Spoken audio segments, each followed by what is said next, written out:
ಪ್ರಿಯ ವೀಕ್ಷಕರಿಗೆಲ್ಲ ನನ್ನ ನಮಸ್ಕಾರಗಳು. ಬಾಲೆಯರಿಗೆ ಬಾಹ್ಯಾಕಾಶ ಪುಸ್ತಕ ಮಾಲೆ ಈ ಸರಣಿಕೆಯ 4ನೇ ಭಾಗವನ್ನು ನಾನು ಓದುತ್ತಿದ್ದೇನೆ. ಈ ವಿಷಯ ಧೂಮಕೇತುಗಳು, ಬಾಹ್ಯಾಕಾಶದ ಅನಿರೀಕ್ಷಿತ ಅತಿಥಿಗಳು. ಇದನ್ನು ಬರೆದವರು ಶ್ರೀಮತಿ ಸೌಭಾಗ್ಯ. ಪ್ರಿಯ ವೀಕ್ಷಕರೇ, ಸಾಮಾನ್ಯವಾಗಿ ಅಧ್ಯಕ್ಷರ ಸಂದೇಶ ಹಾಗೂ ನಿರ್ದೇಶಕರ ಸಂದೇಶ ಇದೆಲ್ಲ ಎಲ್ಲ ಪುಸ್ತಕದಲ್ಲೂ ಒಂದೇ ಇರುತ್ತದೆ. ಈ ಪೇಜುಗಳನ್ನು ನಾನು ಓದಲಿಕ್ಕೆ ಹೋಗುವುದಿಲ್ಲ. ಲೇಖಕರ ಮಾತು. ಬಾಲೆಯರಿಗೆ ಬಾಹ್ಯಾಕಾಶ ವಿಜ್ಞಾನದ ಮೂಲಭೂತ ಅಂಶಗಳನ್ನು ತಿಳಿಸುವ ಸಲುವಾಗಿ ಇಸ್ರೋ ಸಂಸ್ಥೆಯು UR ರಾವ್ ಉಪಗ್ರಹ ಕೇಂದ್ರವು ಕಿರುಪುಸ್ತಕಗಳನ್ನು ಪ್ರಕಟಿಸುತ್ತಿರುವ ಈ ಪ್ರಯತ್ನದಲ್ಲಿ ಬಾಹ್ಯಾಕಾಶದ ಕೌತುಕಗಳಲ್ಲಿ ಒಂದಾದ ಧೂಮಕೇತುಗಳ ಬಗ್ಗೆ ಮಕ್ಕಳಿಗೆ ಪರಿಚಯ ಮಾಡಿಕೊಡುವುದು ಈ ಪುಸ್ತಕದ ಉದ್ದೇಶವಾಗಿದೆ. ಧೂಮಕೇತುಗಳೆಂದರೇನು? ಅವುಗಳು ಹೇಗೆ ಉಗಮಗೊಂಡವು? ಅವುಗಳ ಸೃಷ್ಟಿಯ ರಹಸ್ಯ, ಸಂರಚನೆ, ಅವುಗಳ ಅಧ್ಯಯನದಿಂದ ದೊರೆಯುವ ಲಾಭ ಮತ್ತು ಅವುಗಳ ಅಧ್ಯಯನಕ್ಕಾಗಿ ಉಡಾವಣೆಗೊಂಡಿರುವ ವಿವಿಧ ಉಪಗ್ರಹ ಅಭಿಯಾನಗಳ ಬಗ್ಗೆ ಈ ಪುಸ್ತಕದಲ್ಲಿ ಸಂಕ್ಷಿಪ್ತವಾಗಿ ವಿವರಿಸಲಾಗಿದೆ. ವಿದ್ಯಾರ್ಥಿಗಳಲ್ಲಿ ಈ ಆಕಾಶಕಾಯಗಳ ಬಗ್ಗೆ ಕುತೂಹಲ ಕೆರಳಿಸುವುದು ಈ ಪುಸ್ತಕದ ಮುಖ್ಯ ಉದ್ದೇಶ. ತನ್ಮೂಲಕ ಅವರು ಈ ಆಕಾಶಕಾಯಗಳ ಬಗ್ಗೆ ಇನ್ನಷ್ಟು ಅಧ್ಯಯನ ಮಾಡಬಯಸಿದರೆ ಪುಸ್ತಕದ ಗುರಿ ಈಡೇರಿದಂತೆ. ಧೂಮಕೇತುಗಳ ಅಧ್ಯಯನದ ಮೂಲಕ ಈ ವಿಶ್ವವನ್ನು ಅರಿಯುವ ಪ್ರಯತ್ನ ಸಫಲಗೊಳ್ಳಲಿ. ಈ ಜಗವನ್ನು ಅರಿತು ಅದನ್ನು ಉಳಿಸುವ ಪ್ರಯತ್ನಗಳು ಯಶ ಕಾಣಲಿ ಎಂದು ಹಾರೈಸುತ್ತೇನೆ. ಈ ಪುಸ್ತಕ ಬರೆಯಲು ಅವಕಾಶವಿತ್ತ UR ರಾವ್ ಉಪಗ್ರಹ ಕೇಂದ್ರದ ನಿರ್ದೇಶಕರಾದ ಶ್ರೀ ಎಂ ಶಂಕರನ್ ಅವರಿಗೆ ಹೃತ್ಪೂರ್ವಕ ಧನ್ಯವಾದಗಳು. ಈ ಪುಸ್ತಕವನ್ನು ಪರಿಶೀಲಿಸಿ ಉಪಯುಕ್ತ ಮಾಹಿತಿ ಒದಗಿಸಿದ ಶ್ರೀ ಪಿ ಜಯಸಿಂಹ ಹಾಗೂ ಶ್ರೀ ಸುರೇಶ್ ಕುಮಾರ್ HN ಅವರಿಗೆ ಹೃತ್ಪೂರ್ವಕ ವಂದನೆಗಳು. ಈ ಪುಸ್ತಕ ಸರಣಿಯ ಸಂಪಾದಕ ಮಂಡಳಿಯ ಅಧ್ಯಕ್ಷರಾದ ಶ್ರೀ ರಾಮನಗೌಡ ವಿ ನಾಡಗೌಡ ಹಾಗೂ ಸಂಸ್ಥೆಯ ಎಲ್ಲ ಹಿರಿಯರಿಗೆ ಹಾಗೂ ಸಹೋದ್ಯೋಗಿಗಳಿಗೂ ನಮನಗಳು. ಶ್ರೀಮತಿ ಸೌಭಾಗ್ಯ. ಪ್ರಸ್ತಾವನೆ. ನಾವೆಲ್ಲ ರೋಮ್ನ ಸರ್ವಾಧಿಕಾರಿ ಜೂಲಿಯಸ್ ಸೀಸರ್ನ ಬಗ್ಗೆ ಅನೇಕ ಕಥೆಗಳನ್ನು ಕೇಳಿದ್ದೇವೆ. ರೋಮನ್ ಜನರಲ್ ಜೂಲಿಯಸ್ ಸೀಸರ್ ಸರ್ಕಾರದಲ್ಲಿ ಅನೇಕ ಕೆಳಸ್ತರದ ಹುದ್ದೆಗಳನ್ನು ಸಫಲವಾಗಿ ನಿರ್ವಹಿಸಿ ಹಂತವಾಗಿ ಅಧಿಕಾರದಲ್ಲಿ ಮೇಲೇರಿದ. ಕ್ರಿಸ್ತಪೂರ್ವ 49ರಲ್ಲಿ ಅವನು ಸಶಕ್ತ ಮಿಲಿಟರಿ ಬಲದೊಂದಿಗೆ ರೋಮ್ನ ಸರ್ವಾಧಿಕಾರಿಯಾದ. ಅವನ ಪ್ರಗತಿಪರ ಸಾಮಾಜಿಕ ಸುಧಾರಣೆಗಳಿಂದಾಗಿ ರೋಮ್ನ ಸಾಮಾನ್ಯ ಜನರು ಅವನನ್ನು ಬಹುವಾಗಿ ಪ್ರೀತಿಸುತ್ತಿದ್ದರು. ಆದರೆ ಅನೇಕ ಸೆನೆಟರ್ಗಳು ಮತ್ತು ಕುಲೀನರು ಅವನನ್ನು ದ್ವೇಷಿಸುತ್ತಿದ್ದರು. ಅವನ ಸಾಮರ್ಥ್ಯಕ್ಕೆ ಹೆದರುತ್ತಿದ್ದರು. ಅವನು ತನ್ನ ಸರ್ವಾಧಿಕಾರವನ್ನು ಬಳಸಿಕೊಂಡು ರೋಮನ್ ಗಣರಾಜ್ಯವನ್ನು ಸಾಮ್ರಾಜ್ಯಶಾಹಿ ರಾಜ್ಯವಾಗಿ ಬದಲಾಯಿಸಬಹುದು ಎಂದು ಭಾವಿಸುತ್ತಿದ್ದರು. ಇದನ್ನು ತಡೆಯಲು ಕೆಲವು ಸೆನೆಟರ್ಗಳು ಅಕ್ರಮ ಹಾದಿಯನ್ನು ಹಿಡಿದರು. ಕ್ರಿಸ್ತಪೂರ್ವ 44ರ ಮಾರ್ಚ್ನಲ್ಲಿ ಸೀಸರ್ನ ಹತ್ಯೆ ಮಾಡಲಾಯಿತು. ಇದಾದ 4 ತಿಂಗಳ ನಂತರ ಅವನ ಗೌರವಾರ್ಥವಾಗಿ ಲುಡಿ ವಿಕ್ಟೋರಿಯಾ ಸೀಸರಿಸ್ ಎಂಬ ಅಂತ್ಯಕ್ರಿಯೆಯ ಉತ್ಸವವನ್ನು ಆಯೋಜಿಸಲಾಗಿತ್ತು. ಈ ಉತ್ಸವದ ಸಮಯದಲ್ಲಿ ಅತ್ಯಂತ ಪ್ರಕಾಶಮಾನವಾದ ವಸ್ತುವು ಆಕಾಶದಲ್ಲಿ ಕಾಣಿಸಿಕೊಂಡಿತು. ಆಗ ರೋಮ್ನ ಜನರು ಸೀಸರ್ ದೇವತೆಯಾಗಿದ್ದಾನೆ ಮತ್ತು ಆ ಪ್ರಕಾಶಮಾನವಾದ ವಸ್ತುವು ಸೀಸರ್ನ ಆತ್ಮವನ್ನು ಹೊಂದಿರುವ ಹೊಸ ನಕ್ಷತ್ರವಾಗಿದೆ ಎಂದು ತೀರ್ಮಾನಿಸಿದರು. ಸೀಸರ್ ಈ ಮೊದಲೇ ಒಮ್ಮೆ ತಾನು ಶುಕ್ರದೇವತೆಯ ವಂಶಸ್ಥನೆಂದು ಹೇಳಿಕೊಂಡಿದ್ದರಿಂದ ಜನ ಅದನ್ನು ಇನ್ನಷ್ಟು ಬಲವಾಗಿ ನಂಬಿದರು. ಆದರೆ ನಿಜಕ್ಕೂ ಅದು ಹೊಸ ನಕ್ಷತ್ರವೇ ಅಥವಾ ಬೇರಾವುದೋ ಆಕಾಶಕಾಯವೇ? ಹಗಲಿನಲ್ಲಿ ಕಂಡುಬಂದ ಈ ಪ್ರಕಾಶಮಾನವಾದ ವಸ್ತು ಏನಾಗಿತ್ತು? ಅದರ ವಿಶೇಷತೆಗಳೇನು ಎನ್ನುವ ಪ್ರಶ್ನೆಗಳಿಗೆ ನಾವೀಗ ಉತ್ತರವನ್ನು ತಿಳಿಯೋಣ. ಆಗಸದಲ್ಲಿ ಪ್ರಕಾಶಮಾನವಾಗಿ ಮೂಡಿ ಮರೆಯಾದ ಕುತೂಹಲ ಮೂಡಿಸಿದ ಆ ಆಕಾಶಕಾಯ ಒಂದು ಧೂಮಕೇತು. ಸೀಸರ್ ಮರಣದ ಸಮಯದಲ್ಲಿ ಕಾಣಿಸಿಕೊಂಡ ಧೂಮಕೇತು ಸೀಸರ್ ಧೂಮಕೇತುವೆಂದೇ ಮುಂದೆ ಗುರುತಿಸಲ್ಪಟ್ಟಿತು. ಅದರ ವೈಜ್ಞಾನಿಕ ಹೆಸರು C/43K1. ಧೂಮಕೇತುಗಳು ಮತ್ತು ಉಲ್ಕೆಗಳು ಮನುಕುಲವನ್ನು ಪುರಾತನ ಕಾಲದಿಂದ ಆಕರ್ಷಿಸಿವೆ. ಅದೇನೆಂದು ತಿಳಿಯುವ ಕುತೂಹಲ ಇಂದು ನೆನ್ನೆಯದಲ್ಲ. ಮೊದಲು ಅನೇಕ ಕಲ್ಪನೆಗಳ ಸಹಾಯದಿಂದ, ತದನಂತರ ವಿಜ್ಞಾನದ ಸಹಾಯದಿಂದ ಅರಿತುಕೊಳ್ಳುವ ಪ್ರಯತ್ನ ಮಾಡಲಾಯಿತು. ಮೊದಲು ವಿಜ್ಞಾನ ಮತ್ತು ಬಾಹ್ಯಾಕಾಶ ಪರಿಶೋಧನೆ ಇಲ್ಲದ ಪ್ರಾಚೀನ ಸಂಸ್ಕೃತಿಗಳು ಅವುಗಳನ್ನು ವಿವರಿಸಲು ಪುರಾಣ ಮತ್ತು ದಂತಕಥೆಯ ಕಡೆಗೆ ತಿರುಗಿದವು. ಗ್ರೀಕರು ಮತ್ತು ರೋಮನ್ನರು ಧೂಮಕೇತುಗಳು, ಉಲ್ಕೆಗಳು ಮತ್ತು ಉಲ್ಕಾಪಾತಗಳ ನೋಟವು ಯಾವುದಾದರೊಂದು ಘಟನೆಯ ಮುನ್ಸೂಚಕಗಳೆಂದು ನಂಬಿದ್ದರು. ನವೆಂಬರ್ 2021 ಹೊತ್ತಿಗೆ 4584 ತಿಳಿದಿರುವ ಧೂಮಕೇತುಗಳಿವೆ. ಈ ಸಂಖ್ಯೆಯು ನಿರಂತರವಾಗಿ ಹೆಚ್ಚುತ್ತಿದೆ ಮತ್ತು ಇದು ವಾಸ್ತವದ ಒಂದು ಭಾಗ ಮಾತ್ರ.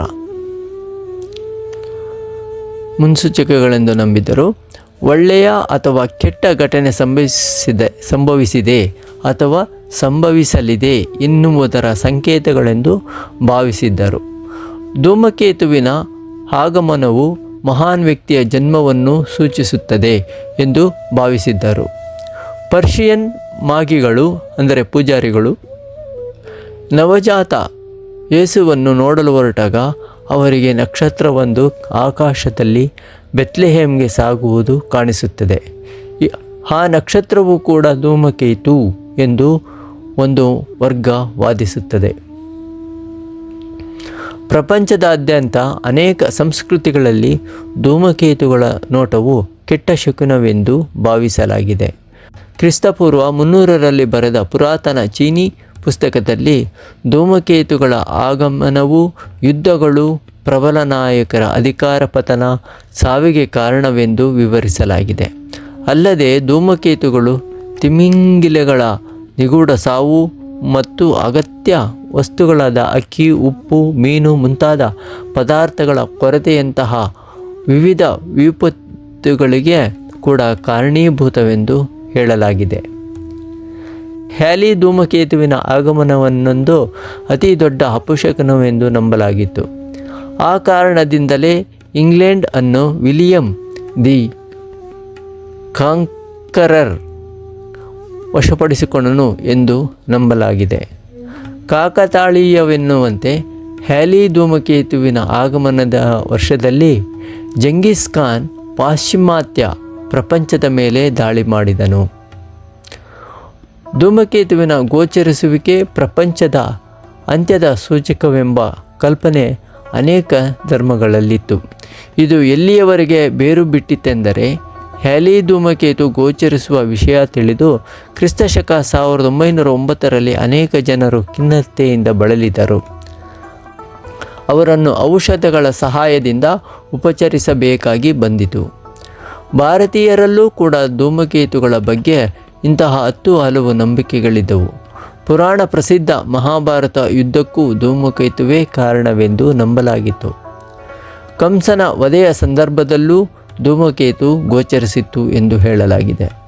ಆದರೆ ಪುರಾತನ ಖಗೋಳಶಾಸ್ತ್ರಜ್ಞರಾಗಿದ್ದ ವರಹಾಮಿಹಿರ, ಭದ್ರಬಾಹು ಮತ್ತು ಭಟ್ಟೋತ್ಪಲನಂತಹ ಅನೇಕರು ಧೂಮಕೇತುಗಳ ಅಧ್ಯಯನವನ್ನು ಮಾಡಿದ್ದರು. ಅವುಗಳು ಗೋಚರಿಸುವ ಕಾಲವನ್ನು ಮೊದಲೇ ಲೆಕ್ಕಾಚಾರ ಮಾಡಿ ಬರೆದಿಟ್ಟಿದ್ದರು. ವರಹಾಮಿಹಿರನ ಬೃಹತ್ ಸಂಹಿತೆಯಲ್ಲಿ ಧೂಮಕೇತುಗಳ ಉದಯ ಮತ್ತು ಅಸ್ತಕಾಲವನ್ನು ಕಂಡುಹಿಡಿಯಲು ಸಾಧ್ಯವಿಲ್ಲ ಎಂದು ಹೇಳಲಾಗಿದೆ. ಇದು ಅವರಿಗೆ ಧೂಮಕೇತುಗಳ ಚಲನಾಗತಿಯ ಪರಿಚಯವಿತ್ತು ಎಂದು ತಿಳಿಸುತ್ತದೆ. ಹಾಗೆಯೇ ಭದ್ರಬಾಹು ಸಂಹಿತೆಯಲ್ಲಿ ಬೇರೆ ಬೇರೆ ಧೂಮಕೇತುಗಳು ಬೇರೆ ಬೇರೆ ಕಾಲಮಾನವನ್ನು ಹೊಂದಿವೆ ಎಂದು ಉಲ್ಲೇಖಿಸಲಾಗಿದೆ.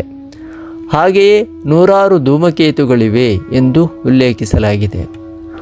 ಧೂಮಕೇತುಗಳು ವಾತಾವರಣದಲ್ಲಿ ಉಂಟಾಗುವ ವಿಶಿಷ್ಟ ವಿದ್ಯಮಾನಗಳೆಂದು ಗ್ರೀಕ್ ತತ್ವಜ್ಞಾನಿ ಅರಿಸ್ಟಾಟಲ್ ಅಭಿಪ್ರಾಯಪಟ್ಟಿದ್ದನು. ಅದು ಆಕಾಶಕಾಯ ಅಲ್ಲವೆನ್ನುವುದು ಅವನ ವಾದವಾಗಿತ್ತು. ನಿಜ ತಿಳಿಯುವವರೆಗೆ ಈ ತರ್ಕವನ್ನು ಒಪ್ಪಲಾಗಿತ್ತು. ಆದರೆ ನ್ಯೂಟನ್ ಈ ಆಕಾಶಕಾಯಗಳು ಸೌರಮಂಡಲದ ಭಾಗವಾಗಿದ್ದು ಸೂರ್ಯನನ್ನು ದೀರ್ಘ ವೃತ್ತಾಕಾರದ ಪಥದಲ್ಲಿ ಸುತ್ತುತ್ತವೆ ಎಂದು ತೋರಿಸಿಕೊಟ್ಟನು. ತದನಂತರ ಎಡ್ಮಂಡ್ ಹ್ಯಾಲಿ ಎಂಬ ವಿಜ್ಞಾನಿ ಭೂಮಿಯಲ್ಲಿ ಕಾಣಿಸಿಕೊಂಡ ಧೂಮಕೇತುಗಳ ಬಗ್ಗೆ ಹಲವಾರು ಶತಮಾನಗಳ ದಾಖಲೆಗಳನ್ನು ಅಧ್ಯಯನ ಮಾಡಿ ಈ ಧೂಮಕೇತು ಪ್ರತಿ 76 ವರ್ಷಗಳಿಗೊಮ್ಮೆ ಕಾಣಿಸಿಕೊಳ್ಳುತ್ತದೆ ಎಂದು ಪ್ರತಿಪಾದಿಸಿದನು. ಅದೇ ಮುಂದೆ ಹ್ಯಾಲಿ ಧೂಮಕೇತು ಎಂಬ ಹೆಸರನ್ನು ಪಡೆಯಿತು. ಹಾಗಾದರೆ ಈ ಧೂಮಕೇತು ಎಂದರೆ ಏನು? ಅವುಗಳ ಸಂರಚನೆ ಹೇಗೆ ಎಂದು ತಿಳಿದುಕೊಳ್ಳೋಣ.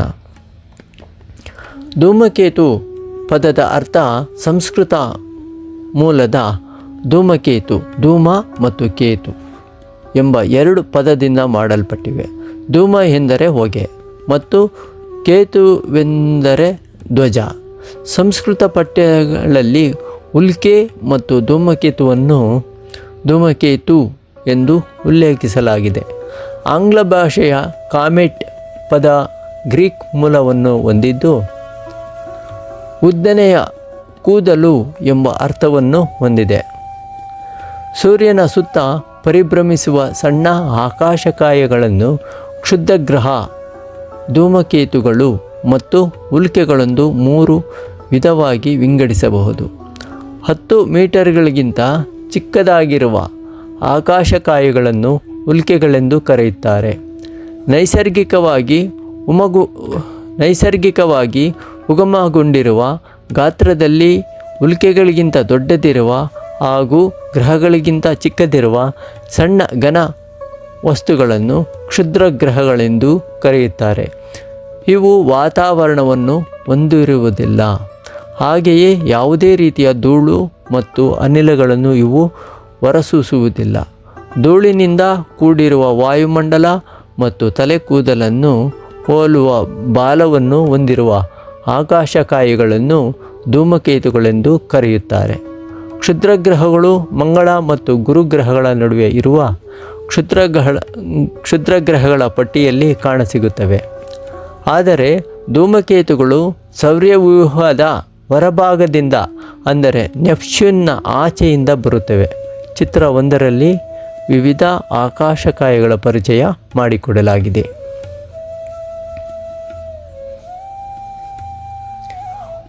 ಉಲ್ಕೆ ಭೂಮಿಯ ವಾತಾವರಣವನ್ನು ಪ್ರವೇಶಿಸಿ ಉರಿದು ಬೂದಿಯಾಗುವ ಉಲ್ಕಾಕಲ್ಪಗಳು. ಉಲ್ಕಾಶಿಲೆ ಉರಿದು ಬೂದಿಯಾಗದೆ ಭೂಮಿಗೆ ತಲುಪಿರುವ ಉಲ್ಕಾಕಲ್ಪಗಳು. ಪ್ರಿಯ ವೀಕ್ಷಕರೇ, ತಾವು ಓದ್ಕೊತೀರಾ ಇದನ್ನು ಅಂತ ನಾನು ತಿಳ್ಕೊತೀನಿ. ವಿವಿಧ ಆಕಾಶಕಾಯಗಳ ಪರಿಚಯ ತಮಗೆಲ್ಲಿ ಬೇಕೋ ಅಲ್ಲಿ ಪಾಸ್ ಮಾಡಿಕೊಂಡು ಓದ್ಕೋಬೋದು. ಧೂಮಕೇತುಗಳ ಸಂರಚನೆ. ಧೂಮಕೇತುಗಳು ಸೌರವ್ಯೂಹದ ಭಾಗಗಳಾಗಿವೆ. ಇವು ಸುಮಾರು 4.6 ಶತಕೋಟಿ ವರ್ಷಗಳ ಹಿಂದೆ ಸೌರವ್ಯೂಹದ ರಚನೆಯಾಗುವಾಗ ಅಳಿದುಳಿದ ತುಣುಕುಗಳಾಗಿವೆ. ಅವು ಘನೀಕೃತ ಅನಿಲಗಳು, ಕಲ್ಲು ಮತ್ತು ಧೂಳಿನಿಂದ ಮಾಡಲ್ಪಟ್ಟಿವೆ. ಹೆಪ್ಪು ಕಟ್ಟಿದಾಗ ಇವುಗಳ ಗಾತ್ರ ಒಂದು ಸಣ್ಣ ಪಟ್ಟಣದಷ್ಟಿರುತ್ತದೆ. ಅಂದರೆ ಕೆಲವು ಕಿಲೋಮೀಟರ್ಗಳಷ್ಟು ವಿಸ್ತೀರ್ಣವನ್ನು ಹೊಂದಿರುತ್ತವೆ. ಧೂಮಕೇತುಗಳು ಮುಖ್ಯವಾಗಿ 3 ಭಾಗಗಳನ್ನು ಹೊಂದಿರುತ್ತವೆ. ಅವುಗಳೆಂದರೆ ನ್ಯೂಕ್ಲಿಯಸ್, ಕೋಮ, ಬಾಲ, ಧೂಳಿನ ಬಾಲ ಮತ್ತು ವಿದ್ಯುತ್ ಕಣಗಳ ಬಾಲ. ಚಿತ್ರ 2ರಲ್ಲಿ ಧೂಮಕೇತುಗಳ ವಿವಿಧ ಭಾಗಗಳ ಚಿತ್ರಣವನ್ನು ಕೊಡಲಾಗಿದೆ. ಪ್ರಿಯ ವೀಕ್ಷಕರೇ, ಇಲ್ಲಿಗೆ ಈ ವಿಡಿಯೋ ಮುಗಿಸುತ್ತೇನೆ. Thank you.